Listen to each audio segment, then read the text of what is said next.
Hello, welcome back to another edition of The Lead. I'm your host, Cody Johnson, and today we're going to be taking a look at what Juice Scruggs brings to the Houston Texans. Let's get into it.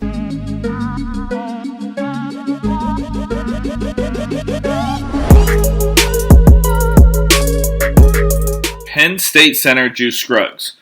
I want to start off before we get into the film with a clip of Juice Scruggs at the Shrine Bowl talking to a couple of reporters and talking about what he was asked to do at the Shrine Bowl compared to what he was asked to do at Penn State, and how the system differs, and how he handled that.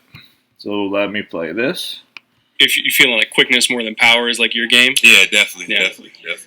And you were working on the practice field today on those combo blocks. Yeah. Anything from the NFL coaching staff that was different or new, or a light bulb moment for you? Definitely wasn't different.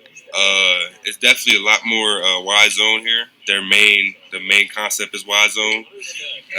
We barely ran outside zone. It was more gap scheme, inside zone, mid zone. But yeah, definitely just learning to just run off the ball, just go. Usually in college, you gotta focus on your footwork, and here they just don't want you to step on the move. Just go. Yeah, I like that. So as you heard him say there, Penn State ran a lot of gap power. They ran a lot of inside zone, not much wide zone, outside zone. Now the wide zone concepts is what is projected to be the new Texans offense under Bobby Slowick. It was what was ran in San Francisco, where under Kyle Shanahan, where Bobby has been coaching for most of his career as under Shanahan, right? So that's the projected system.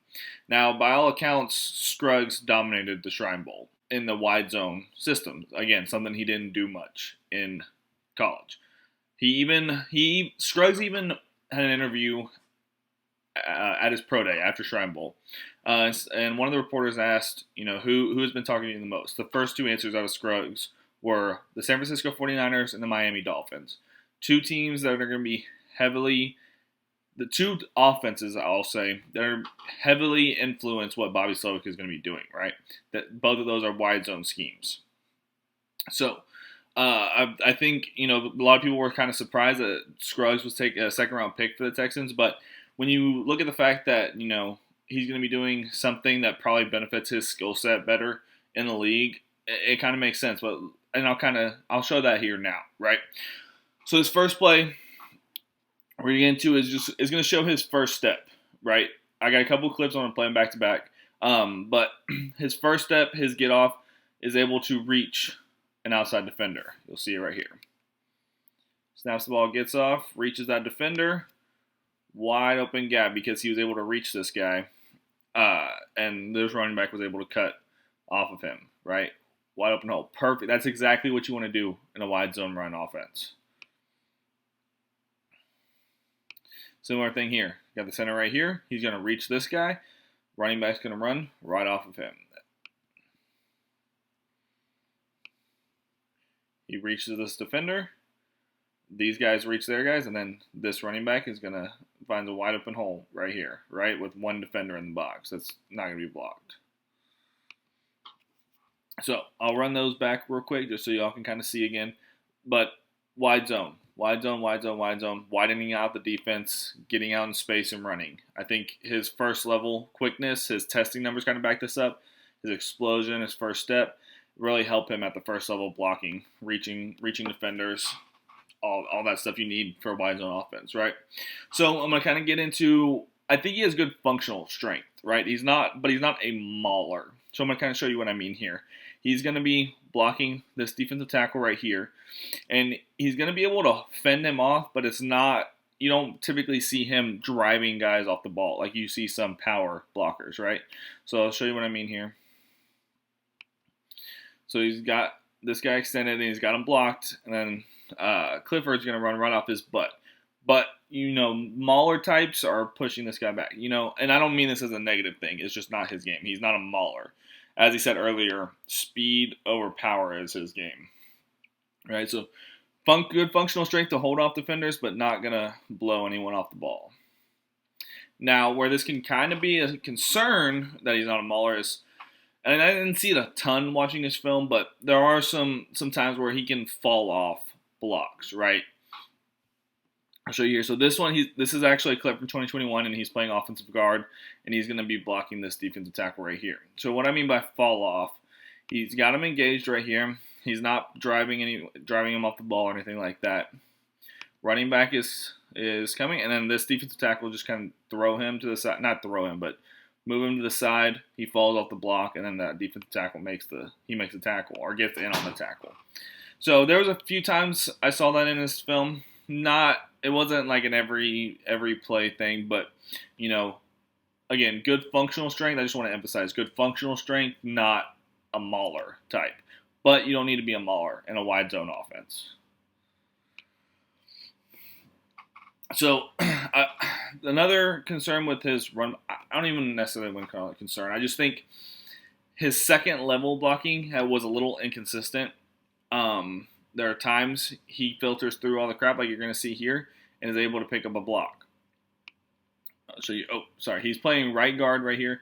He's going to be pulling, and he's going to get a block on this DB, and the running back, I believe, scores, but if not, he was down at the 1 yard line. So he gets second level, and he's able to filter through all of it and gets the block right there. Okay, running back's down at the 1. But you see what I mean? So this play was a good example of him able to get out second level and get a block, and running back almost scored. But there's times where he just he gets out there in space and he's not quick enough to make a block in open space. So again, kind of want to just emphasize here, I think he has good quick step and explosion initially off the ball, and that really helps him at the first level. He's not an overly speedy guy out in space. Like I'll show it right here. He's the center. This clip is played at 50% speed, by the way. He gets out in space. He kind of has an angle on this linebacker right here, but he's not able to get out there. So you see what I mean? This guy picked it up, and this DB ended up making the tackle. So just a little inconsistent. Also, again, didn't see him mauling any DBs or linebackers in space, just kind of getting in front of them, making the block, but that's okay.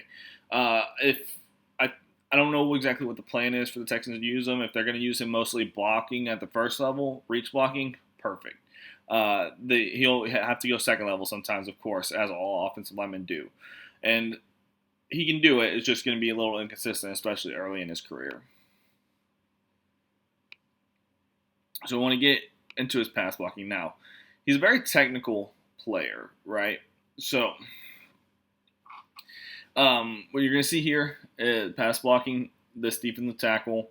What I really like in his pass blocking is his hands and his feet. You're going to see what I mean here. So we'll look at his hands first. So he gets his initial punch. It's a little bit off, but he's able to get it inside the defensive tackle's shoulder pads. Gets it in, but the defensive tackle ends up working his hands back outside, and you're going to see Scruggs is able to filter his hands back through and get back in the chest of the defender. See, locked up right there. Perfect block. Like I said, technical. Always working his hands, always most of the time getting him into the chest of the defender, even if it's not off the initial punch, but working his hands back inside. And also, watch his feet, right? So I'm going to play this back. He's working his hands and he's working his feet at the same time. He stays pumping. He doesn't go stale. His feet doesn't go stale and gets driven off the ball, right? Now he stops right there because he's got him locked up, but the whole time he's working with his hands, he's working with his feet as well to keep that leverage until he locks the defensive tackle up. Very technical pass blocker, which should help him early on in his career because he's not a stronger guy, but as long as he's technical, doesn't really matter as much. So, again, leverage. I just talked about his hands and his feet, but he also plays with pretty good leverage, and he also has a good base. So what I'm going to show you here, he's the center, blocking one-on-one with this defensive tackle. He typically wins the leverage battle. You know, the old adage is the low man wins. They're head-to-head right now.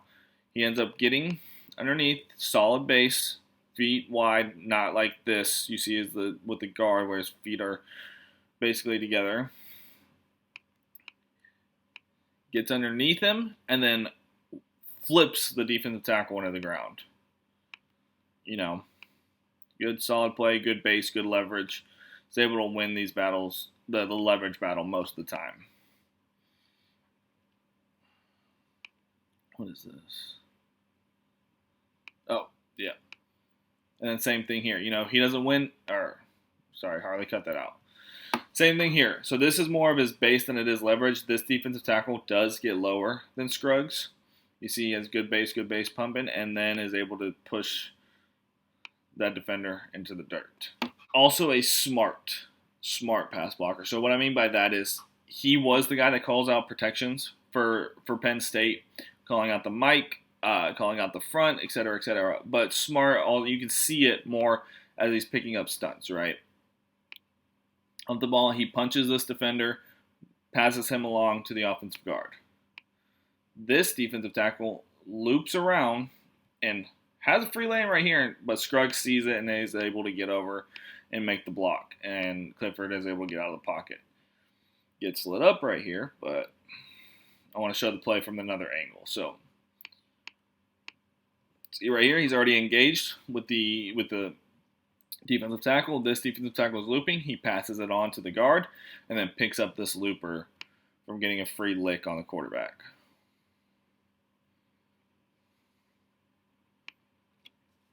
Similar thing here. So, doesn't have to engage with anyone initially, but this defensive tackle rushes outside, and then this linebacker is going to loop inside, and you see Scruggs is staring him down. He knew the whole time it was coming. Staring him down, picks up the block. Clifford gets the ball out on a screenplay. And then same thing here. This one's going to be a run play, but kind of just picking up, being a smart blocker, right? He's going to initially punch this defender so the offensive guard can take him over. This linebacker is going to be blitzing, so he's looking at him the whole time while putting a hand on and sifting this defensive tackle and picks up the blitzer so he doesn't – oops. I'm sorry, not this blitzer. This guy's looping. This guy's looping around, and he's going to pick that up. Doesn't get a free lick on the running back and opens up a lane. So, again, smart blocker. Similar thing here. 70 center. Punch sifts this defensive tackle. And what I mean by sifts is punching him so that this guard can take over the block and then picks up this blitzer down the middle. Open lane, scores. So, now comes, I think, his biggest issue in pass pro. So, I didn't see, it wasn't like in every play down. Like I said, he was technical earlier when I showed you those clips. But he does have a tendency to overextend, which is getting your chest over your feet and leaning too far over. And you'll see it right here. This defensive lineman is able to get an easy pass rush.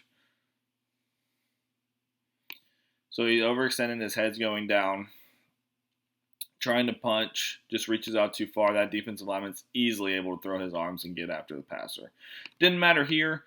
But that was the biggest issue I saw in pass pro from him, from Scruggs. Similar situation here, overextending. See, he's leaned over his pads now, and he's already lost this rep. Probably should got a hold, but I don't think the refs are looking. But anyways, right there, right, overextends. Defensive tackle wins the rep.